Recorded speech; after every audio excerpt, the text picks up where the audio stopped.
Magandang araw sa inyo mga kasabong at welcome back ulit dito sa ating YouTube channel na Logis Sisiw Academy. Master Marcos ulit ito ng Team Logis. So, andito tayo ngayon ulit sa farm natin. So, kung mapapansin nyo, relax na relax ang klima rito. Relax na relax ang mga manok natin. So, andito yung mga broodcocks natin na nakapagpahinga na pinapahinga natin sa breeding para makalugon, para magamit natin ng off-season. So ito, nasa likod ko, si 1.1 million dom. So kasi ang kaya ng kalaban sa kanya is 1.1 million. Kaya tinawag ko siyang 1.1 million dom at ginagamit natin siya sa breeding. So anyway, ang pag-uusapan natin sa video episode na to ay ang pangangalaga ng mga babaeng ginamit natin sa breeding. Kasi karamihan sa atin ang binibigyan lang ng importansya ang mga broodcocks dahil silang paborito natin . Sila makikita mong producer, sila makikita mong umaaway, lumalaban, sila ang nakikita mo kung gaano kaganda, mahabang buntot, magandang katawan, maganda tumayo, matikas na matikas. At ang iba sa atin, hindi gaanong napapansin ang pag-aalaga sa mga babae. So, isi-share ko sa inyo ang practice natin dito sa Logis Sisiw Academy Farm. So, andito tayo ngayon, mag-iikot tayo sa cording area natin, Kasi mapapansin nyo dito sa cording area natin, may mga nakacord tayong babae. Ayun, sa likod. May mga nakacord tayong mga babae. So marami, I think mga 20 itong nakacord natin mga babae rito. Tapos meron din tayong nasa range area. So, ang purpose kung bakit nakacord itong mga babae, unang-una, gusto ko silang nakikita. So, nandito sa harapan ko mismo sila. Sa harapan ng bahay ko, So, kung mapapansin nyo, nandito yung bahay ko, Nandito yung bahay ko. So, nandito lang sila sa harapan ko. Itong mga broodcocks, lalo yung mga bagong harvest na mga inbred ko, gusto ko silang nakikita rito para mapilian ko sila ng gusto. So, everyday, nagkakape ako pagkagising ko sa hapon. Nagkakape rin ako mga alas 4 katulad nitong oras na to para tingnan ang mga materialis ko, Yung tayo, yung lakad, yung haba ng leeg, yung postura nila kung medyo yuko o may diferensya ng konti, napipilian ko sila ng gusto. So, the same din sa babae, So, dito, sa Sisiw Academy Farm, ang ginagawa natin, katulad nitong mapapansin nyo, ito, babae siya. This is one of the most important bloodline dito sa farm natin, Maclean Hatch. So, itong mga Maclean Hatch na to, mga salbahe ang mga to sa kapwa nila, manok sa kapwa nila babae. So, hindi ko sila pwedeng pagsamahin sa range. Kasi pag pinagsama ko sila, nadidisgrasya, nagpapaluan, nagpapatayan. So, isa yun sa natural behavior and characteristics nila na kahit babae salbahe. Kaya, ayoko silang isama sa iba. Bukod doon, ayokong mawala ang ganong ugali nila dahil na ipapabana nila ito sa mga anak nila. Yung ganong behavior, gustong-gusto ko nakikita sa mga babae yun. So, yung mga hatches, katulad dito, nasa likod ko ng mga Maclean, andun sa kabila, mga blue face hatches naman yun, yung mga nandun, tinatali ko sila. Ito, mayroon ako dito nakatali na sweater na babae, nandoon, sa side na yun, tinatali ko sila dahil unang-una, yun nga, importante sila sa akin. Importante sila sa akin. So, bukod sa salbahe, importante sa akin kasi minsan sa range may disgrasya.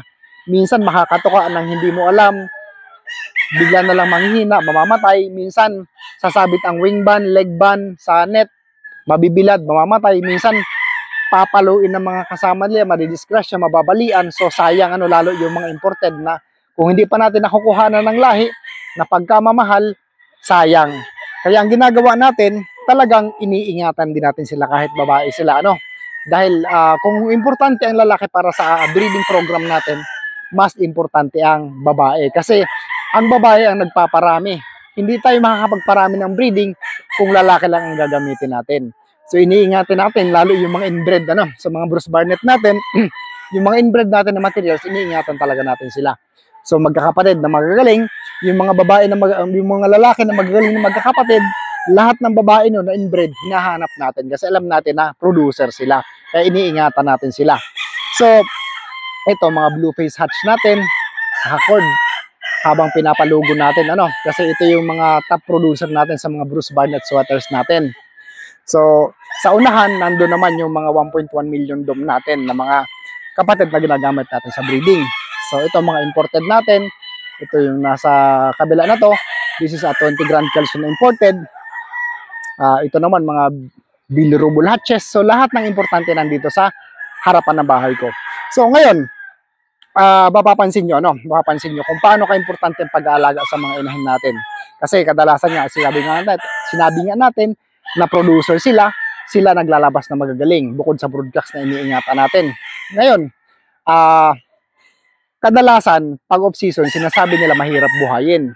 So, mahirap naman talagang buhayin dahil pabago-bago ng panahon, bukod dyan, ang ginagamit ng karamihan is mga gastado na ng mga babae, gastado na ng lalaki. So, malakas mangitlog, pero palugon na. Ang nutrition sa katawan, hindi na balanse. So, ang mga anak niyan, mahihina din. Hindi rin gaanong lalabas na maayos.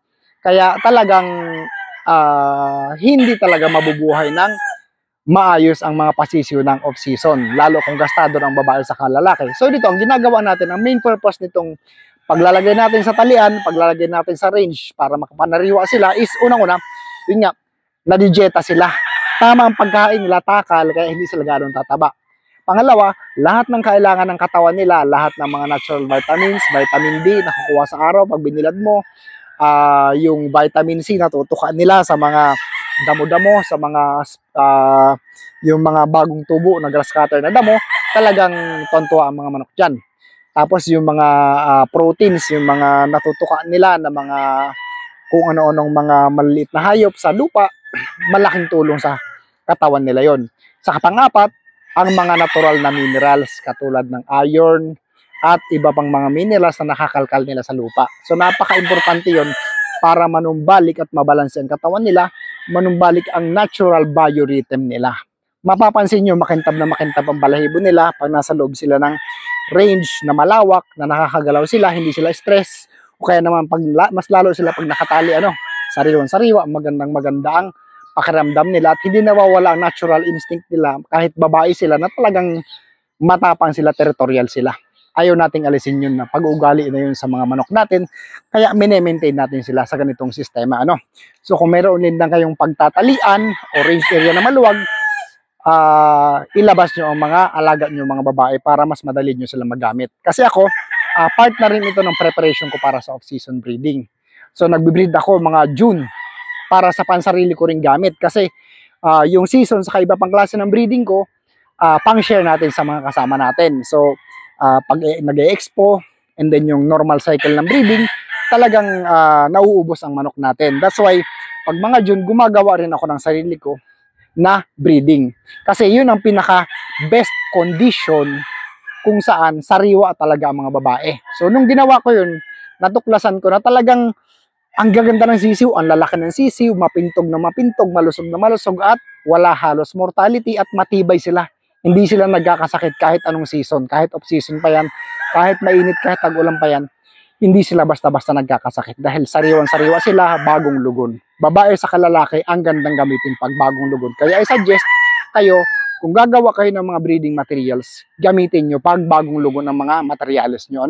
Kasi ako dito sa farm, taon-taon gumagawa ako ng materyales. Kailangan kasi padami tayo ng padami. At the same time, gusto natin talaga na makaselect ng pinaka-the best sa lahat para ang may offer natin sa mga kasama natin sa industriya na naniniwala sa atin, talagang pinaka-magagandang quality rin ng mga manok. And nagsisimula yan sa pag-aalaga sa breeding stocks. Kaya alagaan natin ng maayos ang mga breeding stocks natin.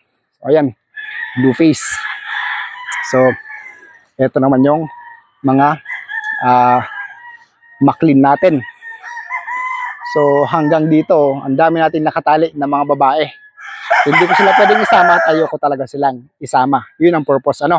So eventually magkakaroon din ako ng maiigsi na lang na talian para sa kanila lang talaga. I think mga 100 or 200 na cording area para sa mga babae lang. That way, nape-preserve ko ang character nila as they are. So yun lang guys. Maraming salamat. Sana may natutunan kayo ngayon sa video episode na to. Master Marco Sultido ng Team Logis. And sa mga supporters natin, hayaan nyo, magpapamigay ulit tayo ng manok itong mga parating na araw. So abangan nyo lang ang mga video natin. Libre po ito, pati shipping sagot ko. So ibibigay natin sa inyong lahat kasi marami naman tayong sobrang manok. Marami tayong manok na na-produce this season. So I'll see you around guys. Maraming salamat sa inyong lahat.